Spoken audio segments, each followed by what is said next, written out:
La restauration des écosystèmes congolais, une issue pour la lutte contre les changements climatiques. C'est autour de ces thèmes nationaux que le Comité national d'action de l'eau, de l'hygiène et de l'assainissement, une structure du ministère du Plan et de la coordination des l'aide au développement, a organisé ce jeudi 27 mars 2025 une conférence débat.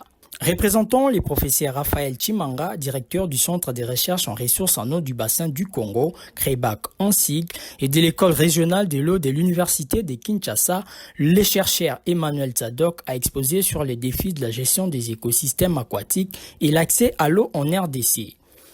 La RDC en particulier et les pays du bassin du Congo disposent d'énormes potentiels en termes de ressources en eau. Mais que fait-on avec ces ressources? S'est interrogé Emmanuel Tzadok, d'où la nécessité de réfléchir sur la question des ressources en eau et proposer des outils d'aide à la décision pour les décideurs. Qu'est-ce que nous faisons de ces écosystèmes? La RDC concentre à elle seule, 52% des réserves en eau douce d'Afrique. Mais nous ne valorisons pas ces ressources. Et par rapport à l'accès à l'eau potable, je ne serai pas limité seulement à l'accès à l'eau potable par rapport à l'eau de boisson, l'eau domestique, non. Nous avons aussi besoin de l'eau pour nos cultures. Dans un pays comme le nôtre, bien sûr, la pluviométrie est là, nous ne pouvons pas dépendre de plus pour produire. C'est-à-dire que ce qu'elle a gagné, on s'arrête.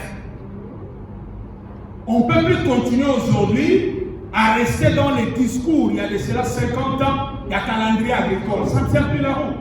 Parce qu'à travers le monde, dans d'autres pays où ils n'ont pas l'eau, ils vous produisent 24 heures sur 24, chaque jour, 30 jours sur 30, une année, tout le monde est en train de produire. On n'a pas besoin de la pluie. Mais nous avons le cours d'eau. Tout ça, Dans son exposé, l'orateur a profité de l'occasion pour annoncer la deuxième édition du Forum du bassin du Congo, prévu du 10 au 13 juin 2025 à Kinshasa, un rendez-vous indispensable pour réfléchir sur la question des ressources en eau dans les bassins du Congo, axé sur les thèmes « Libérer les potentiels services des ressources en eau en vue d'atteindre les développements durables dans les bassins du Congo ». Le premier jour, c'est l'interface science et politique.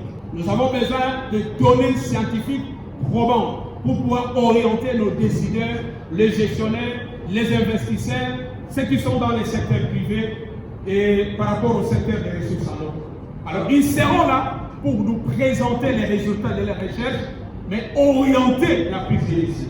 Le deuxième jour sera organisé autour de trois éléments. D'abord, c'est la gestion des connaissances, mais également aussi science et investissement. Nous allons nous retrouver avec les associations de forêt, avec ceux qui veulent investir pour produire l'énergie pour nos villages, hydroélectricité, solaire, pour ceux qui veulent donner de l'eau potable à notre collectivité, qui veulent créer des entreprises. Nous serons là pour échanger, partager. Troisième jour, nous allons continuer sur cette même lancée. Et quatrième jour, toute la journée, nous allons nous asseoir, produire des notes aux décideurs de façon spécifique, thématique par thématique. En fait, ce sera le condensé de tout ce qui aura été dit durant les 3 premiers jours de notre forum. Le rendez-vous est donc pris pour ces forums du bassin du Congo à Kinshasa pour arrêter des stratégies devant permettre au bassin du Congo de se développer à partir des ressources en eau abondantes qu'il dispose. Par ailleurs, la conférence débat organisée par les CNRA a permis de mettre en lumière la nécessité de restaurer les écosystèmes congolais dans le cadre de la lutte contre les réchauffements climatiques, particulièrement les écosystèmes aquatiques.